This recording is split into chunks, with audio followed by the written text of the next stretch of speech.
Assalamu alaikum dear students, myself Naveed Ahmed. We are here to discuss biology and the topic is aging. You know that कि aging क्या होता है? बुढ़ापे को कहते हैं. बुढ़ापा किस तरह से है?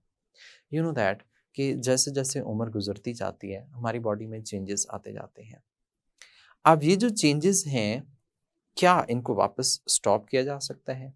स्लो किया जा सकता है? हम इनको रिवर्स कर सकते हैं? हमारी बॉडी में किस तरह का चेंज आता है?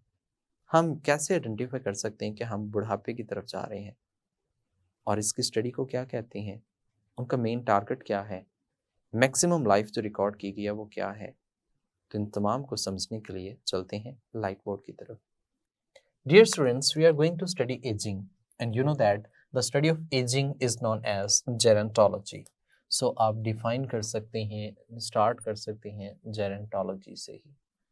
Gerontology हम कहते हैं is a branch of biology in which we study aging. तो study of aging is known as gerontology. Study of aging. अब देखिए एजिंग है क्या चीज़, हम इसको प्रॉपरली यानी कि डिफाइन कर लेते हैं. तो एजिंग की बात की जाए तो एजिंग एक इनएविटेबल प्रोसेस है. कैसा प्रोसेस है? इनएविटेबल. इनएविटेबल का मतलब ये है जिसको हम रिवर्स नहीं कर सकते. कांट बी रिवर्स, इसका मतलब है रिवर्स नहीं कर सकते. एक दफ़ा हो गया सो हो गया, so it cannot be reverse. आप सिंपल ऐसे कह सकते हैं कि इसमें मेनली सेल अगर एक दफ़ा डिवाइड कर जाता है तो वो वापस हम उसको मिलाकर दोबारा एक नहीं बना सकते. तो सेम जैसे ग्रोथ इनएविटेबल होती है, सो एजिंग भी इनएविटेबल प्रोसेस है. हम इसे प्रॉपरली डिफाइन करना चाहें तो हम ऐसे कह सकते हैं negative physiological change in the living organism is known as ageing. यानी कि प्रॉपरली डिफाइन करना चाहें तो हम कहते हैं negative physiological change in living organism. एक लिविंग ऑर्गेनिजम्स के अंदर नेगेटिव फिजियोलॉजिकल चेंज जो हैं that is known as ageing. इसको हम एजिंग कह सकते हैं. नेगेटिव फिजियोलॉजिकल का मतलब क्या ले रहे हैं हम? नेगेटिव का मतलब कि इतना ज़्यादा एक्टिव नहीं है. फिजियोलॉजी हम उसके फंक्शंस की बात करते हैं, बॉडी फंक्शंस की. अब कोई भी लिविंग ऑर्गेनिज्म है, वक्त गुजरने के साथ साथ उसके बॉडी फंक्शंस में चेंज आता है and that change in their body functions that is negative, that is known as aging. Ageing आप ऐसे भी कह सकते हैं, बुढ़ापे को हम कहते हैं जिसमें उम्र का ज़्यादा होना कह सकते हैं. अब जाहिर सी बात है इसको हम आइडेंटिफाई कर सकते हैं with the help of different science. अब देखिए ये जो डिफरेंट साइंस हम सिम्टम्स की बात करते हैं कि हमें कैसे पता चलेगा. दैट कैन बी हम यहाँ पे उसको एनलिस्ट करते हैं but may not all present in one. ये जो साइंस हैं ये सब के अंदर हो सकता है कि मौजूद ना हो. अब देखें कौन कौन से इनमें सिम्टम्स या साइंस हो सकते हैं. नंबर 1 पे हम बात करते हैं loss of hair pigment. Hair pigment का लॉस हो जाना. आप देखें ना, जैसे कि हम बात करते हैं कि बाल सफ़ेद हो जाते हैं, बालों का सफ़ेद होना एक बुढ़ापे की निशानी है. अब दूसरा है कि development of pigmented area in the skin के अंदर डिफरेंट एरियाज पर स्मॉल पिगमेंटेड एरियाज जो हैं वो डेवलप हो जाते हैं. Development of small pigmented areas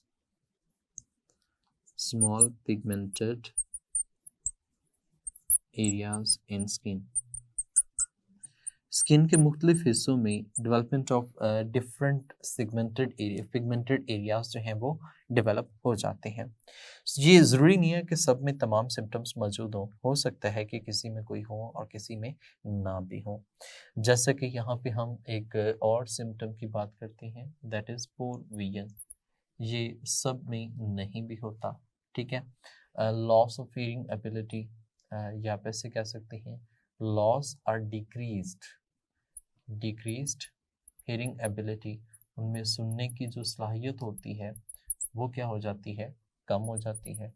तो ये जो एबिलिटी का कम होना ये भी किस में आता है, एजिंग में आता है, उसकी सिम्टम में आ सकता है। Same as it is loss of agility, agility हम कहते हैं जो चुस्ती होती है, बॉडी की एक्टिवनेस होती है, वो क्या हो जाती है, लॉस हो जाती है। सेम एज इट इज हम कह सकते हैं आर्ट्रियोस्क्लेरोसिस की प्रॉब्लम होना शुरू हो जाती है। आर्ट्रियोस्क्लेरोसिस, आर्ट्रियोस्क्लेरोसिस क्या है, arteriosclerosis hardening of the blood vessels जो हार्ड हो जाती हैं उसकी भी एक वजह हो सकती है। हम इसमें कहते हैं हार्डनिंग ऑफ ब्लड वेसल्स जो हैं वो हार्ड हो जाती हैं। ठीक है, ये ब्लड वेसल्स हार्ड क्यों हो जाती हैं, इसमें जो ट्यूनिका मीडिया होता है, ट्यूनिका मीडिया हम उसमें कहते हैं कि जो सेंटर वाली लेयर होती है दैट इज ट्यूनिका मीडिया, और इस ट्यूनिका मीडिया में इलास्टिक फाइबर्स होते हैं, तो लॉस ऑफ इलास्टिसिटी हम कह सकते हैं। इसके अंदर जो इलास्टिसिटी है वो लॉस होना शुरू हो जाती है, ख़त्म होना शुरू हो जाती है, उसकी जो इलास्टिक नेचर है वो ख़त्म हो जाती है, जिसकी वजह से ब्लड वेसल्स हार्ड हो जाती हैं, और ब्लड वेसल्स का हार्ड होना क्या कहलाता है, आर्ट्रियोस्क्लेरोसिस कहलाता है। Same as it is inflammation हो जाता है जॉइंट्स के अंदर, and that inflammation is arthritis. तो आर्थराइट्स में हम कह सकते हैं कि that is related to inflammation of the joints.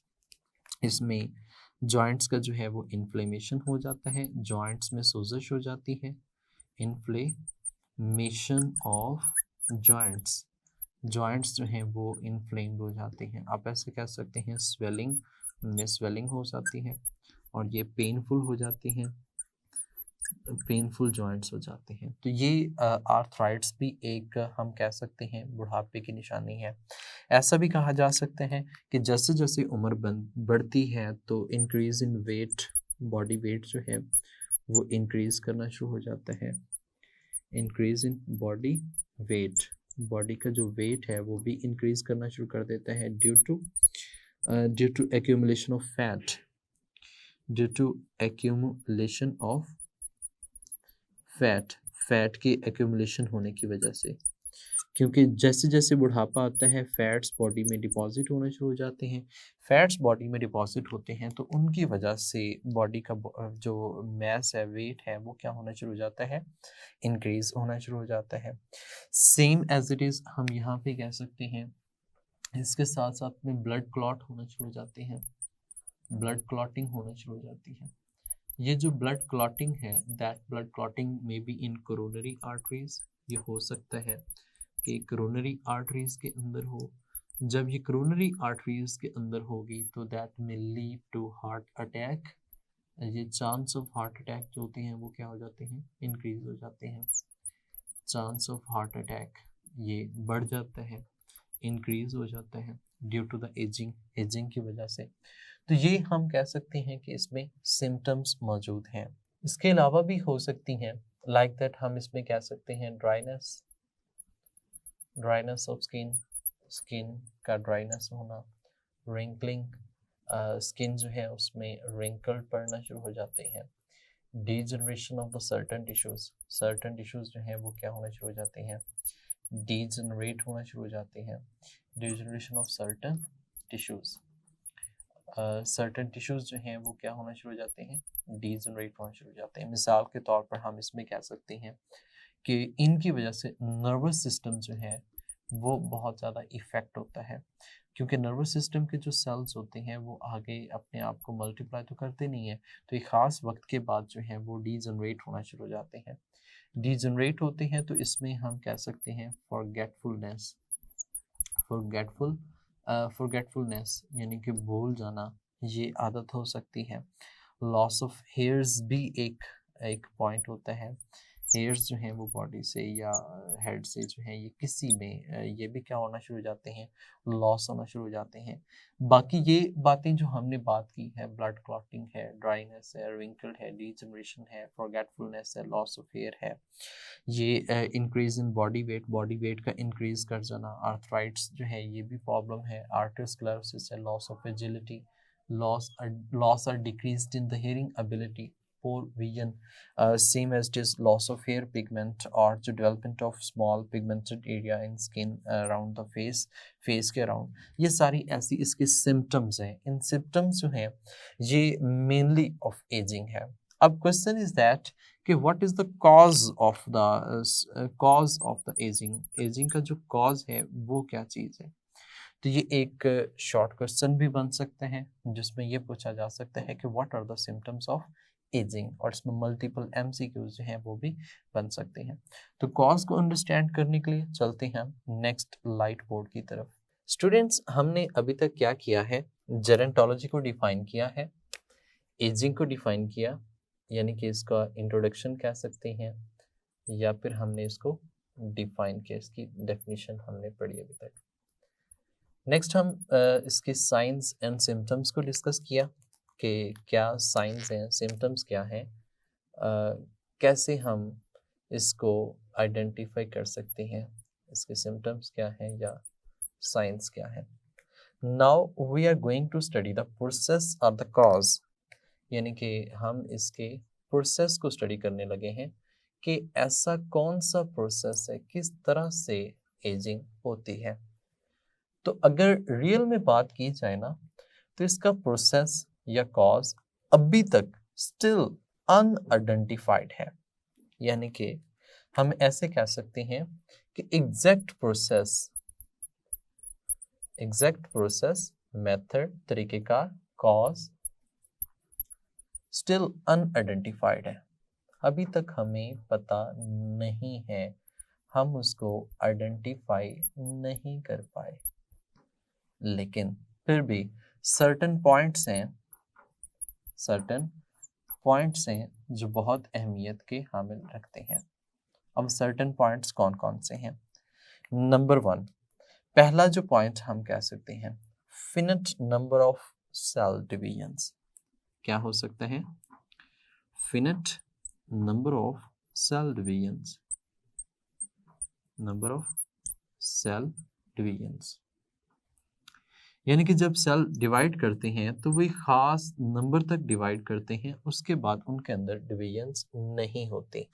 मिसाल के तौर पर जैसे कि हमने बात की है, इसकी अगर बात करें तो एक फुली ग्रोन सेल है, फुली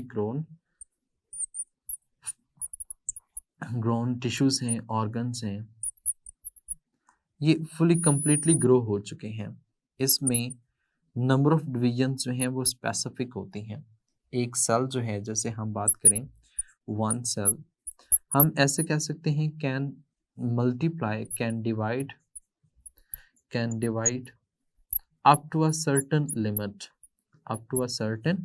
लिमिट, एक खास लिमिट तक ये डिवाइड कर सकते हैं। आफ्टर दैट हम उसमें कहते हैं कि उसके बाद इट कांट, ये डिवाइड नहीं कर सकता, ये अपने आप को रिपेयर नहीं कर सकता। जब ये वाली लोकेशन आ जाती है, जब वो फुली ग्रो कर चुका होता है, तो it is unable to further divide और टू रिपेयर, और यू कैन से दैट इसमें फर्दर एबिलिटी नहीं होती सर्वाइव करने की। तो उस वक्त आकर उसमें सेल्स डीजनरेट करना शुरू कर देते हैं, यानी कि हम कहते हैं एट दैट पॉइंट, इस पॉइंट पर आकर सेल्स होते हैं दैट स्टार्ट डेटेरियोरेट, ये डिकम्पोज होना शुरू हो जाते हैं, खराब होना शुरू हो जाते हैं। आप ऐसे भी कह सकते हैं उसमें डीजेनरेशन होनी शुरू हो जाती है, and this degeneration is responsible for the death of the cell. इसकी वजह से सेल्स की डेथ हो जाती है, या सेल्स फर्दर डिवाइड ही नहीं कर पाते। जब सेल्स फर्दर डिवाइड ही नहीं कर पाते, सेल्स की डेथ हो जाती है, सेल डेथ हम कह सकते हैं हो जाती है, तो इसकी वजह से बहुत सी प्रॉब्लम्स आती हैं, जैसे कि नर्वस सिस्टम की बात करें।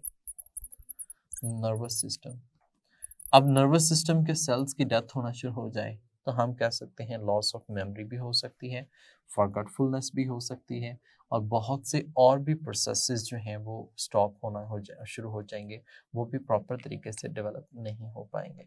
तो हम इससे कह सकते हैं लॉस ऑफ मेमोरी टाइप जो है वो प्रॉब्लम्स होना स्टार्ट हो सकती हैं। ठीक है, या इस तरह का कोई इशू जो है वो इसके nervous system properly function perform करने से कासर रहता है।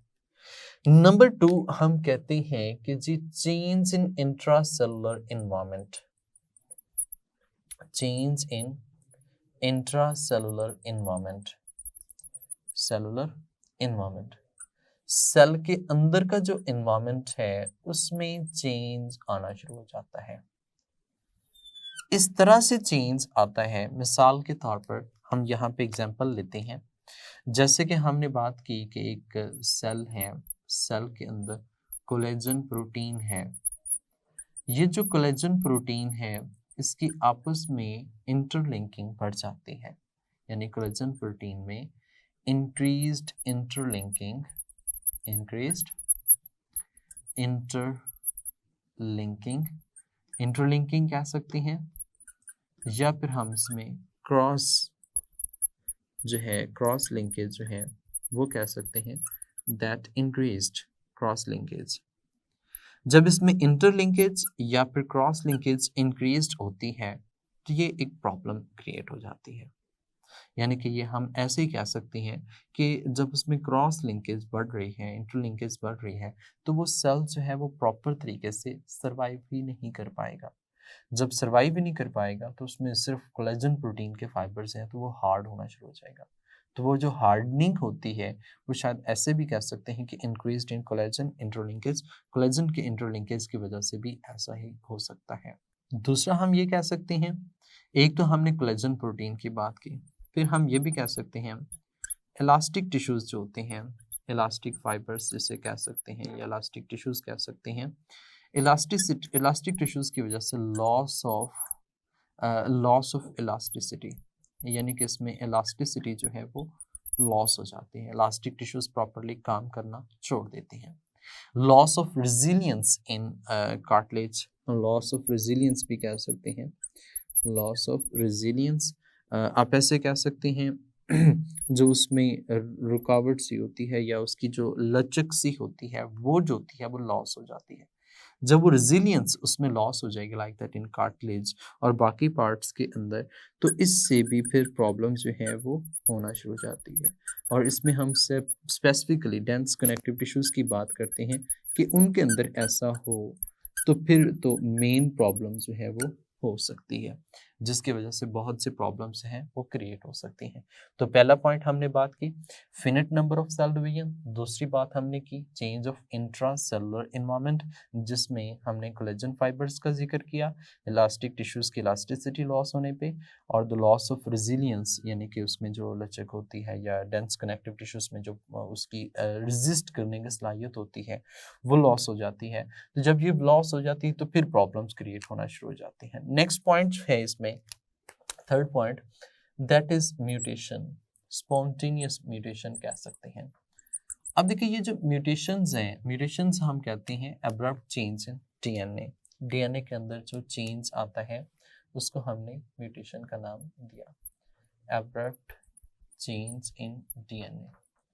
अब डीएनए के अंदर जब भी चेंज आएगा that will lead to abnormal cells, जिसकी वजह से सेल्स कैसे हो जाएंगे एबनॉर्मल, और एबनॉर्मल सेल्स जो हैं वो प्रॉपर तरीके से सर्वाइव नहीं कर पाते।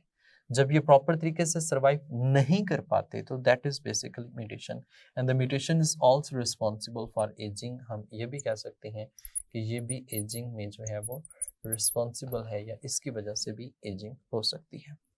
अच्छा, अगर बात की जाए जेरेंटोलॉजी की, यानी कि जो हम पढ़ रहे हैं स्टडी ऑफ एजिंग, तो जेरेंटोलॉजी का मेन पर्पस जो है, मेन पर्पस इसका ऐसे है कि हमने अपना हेल्दी लाइफ स्पैन जो है वो इंक्रीज करना है, और हेल्दी लाइफ स्पैन इंक्रीज करने के लिए हमें कुछ सर्टन जो पॉइंट्स हैं वो फॉलो करने पड़ते हैं, या सर्टन हैबिट्स जो हैं वो बनानी पड़ती हैं, like that we can increase हम इसमें वो कहता है कि वी कैन इंक्रीज, बढ़ा सकते हैं आवर हेल्दी लाइफ स्पैन।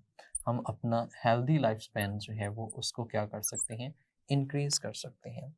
कैसे कर सकते हैं हम अपनी एज को? नंबर वन, हम रेगुलर मील यानी कि प्रॉपर तरीके से खाना खाएं, पहला पॉइंट। दूसरे पॉइंट में वो ये कहता है कि आप रेगुलर एक्सरसाइज करें, मतलब कि एक्सरसाइज जो है वो प्रॉपर तरीके से करनी चाहिए। फिर हम ऐसे भी कहते हैं कि इनके अंदर जो है वो regular meal, regular exercise, proper sleeping time, proper rest आप कह सकते हैं या प्रॉपर स्लीप टाइम भी कह सकते हैं, ये इनके अंदर होना लाजमी है। रेफ्रेन फ्रॉम स्मोकिंग यानी कि avoid from smoking, avoid by smoking, smoking से, ड्रिंकिंग से अवॉइड करने से। तो इस तरह से बहुत सी और भी चीज़ें हैं जिनको फॉलो करके आप अपना हेल्दी लाइफ स्पैन जो है वो इंक्रीज कर सकते हैं। और बेसिकली कहा जाए तो आप अपना हेल्दी लाइफ स्पैन जो है वो नॉर्मली 11 ईयर्स तक जो है वो क्या कर सकते हैं, इंक्रीज कर सकते हैं। जेरेंटोलॉजी का जो आजकल जो मेन कंसर्न है वो भी क्या है कि अपना लाइफ स्पैन को इंक्रीज करना नहीं है, बल्कि अपने हेल्दी लाइफ स्पैन को इंक्रीज करना बहुत इंपॉर्टेंट है। यानी कि जो उनका हेल्दी लाइफ स्पैन है उसको इंक्रीज करना बहुत इंपॉर्टेंस यहाँ पे काउंट की जाती है। अब जो हेल्दी लाइफ स्पैन हमने कहा है वो इंक्रीज करना, तो वो तो इम्पॉर्टेंट है, लेकिन एक बात याद रखिएगा, अगर ऐसा नहीं होता तो उसकी वजह से जो ओल्ड एज हैं उनकी एज जो है, उनके जो नंबर है वो going to increases. Let's suppose अगर ये बात की जाए तो ऐसे जिनकी एज 75 ईयर्स तक होती है, 75 ईयर्स तक की एज के लोग जो हैं वो 8 मिलियन टू 14.5 मिलियन तक जो है वो इनका नंबर इंक्रीज हो रहा है। Same as it is above 80 यानी कि जो 80 प्लस ईयर्स के लोग हैं इनका नंबर जो है वो 5 to 12 मिलियन तक जो है वो इंक्रीज कर जाएगा। ये आने वाले 50 सालों की हम बात कर रहे हैं, हाफ सेंचुरी की बात कर रहे हैं कि next half years, 50 years next में अगर तो हम इसके नंबर को काउंट नहीं करते, प्रॉपर्ली संभालते नहीं हैं, तो 75 साल की उम्र के लोग जो हैं वो 8 मिलियन अभी हैं, तो ये कितने हो जाएंगे, 14.5 मिलियन। और जो 80 साल के लोग हैं, 80 साल से ज़्यादा वाले लोग जो हैं वो अब 5 मिलियन हैं, और इनका नंबर जो है वो 12 मिलियन से क्या हो जाएगा, ज़्यादा हो सकता है। सो ये नंबर जो है वो डे बाय डे क्या कर सकता है, इंक्रीज कर सकता है। जी स्टूडेंट्स, तो अब आपको बात समझ आ गई होगी कि आप बुढ़ापे की तरफ जा रहे हैं या नहीं जा रहे। Identify yourself. बहुत सी सिम्टम्स ऐसी होंगी जो हम खुद से अज्यूम कर लेते हैं कि हमारे अंदर हैं, बल्कि हम तो यंग हैं, हम ऐसा नहीं है। तो जैसे जैसे एज इंक्रीज होगी, you know that there is a multiple symptoms will be generated into your body. तो बहुत से सिम्टम्स जो हैं वो आपकी बॉडी में क्या हो जाएंगी, अराइज हो जाएंगी। तो ये जितनी भी सिम्टम्स हैं ये ज़रूरी नहीं है कि सारी की सारी ही आपकी बॉडी में हो या एक एजड पर्सन के अंदर हो। And you know that what is the main goal of gerontology, to increase the healthy life span. यानी कि हमारा लाइफ स्पैन तो जितना है उतना है ही, तो उसमें से हेल्दी लाइफ स्पैन कितना होगा, यानी कि हम बिल्कुल सेहत तंदुरुस्त कैसे रह सकते हैं, कितना रह सकते हैं। तो मेन टारगेट जो जेरेंटोलॉजी का है वो ये है कि हम अपना हेल्दी लाइफ स्पैन जो है उसको इंक्रीज कर सकें। उसको इंक्रीज कैसे किया जा सकता है, they have told the symptoms. उन्होंने सिम्टम्स यानी कि वो मेथड्स, तरीकेकार बता चुके हैं कि जैसे हमने उसको करना है। सो नेक्स्ट हम डिस्कस करेंगे रीजनरेशन कि नेक्स्ट नया पार्ट जो है वो कैसे डेवलप होता है या कोई लॉस्ट पार्ट कैसे डेवलप होता है। तो उसको समझने के लिए चलेंगे नेक्स्ट लेक्चर में। अपना ख्याल रखिएगा, मुझे इजाज़त दें, अल्लाह हाफिज़।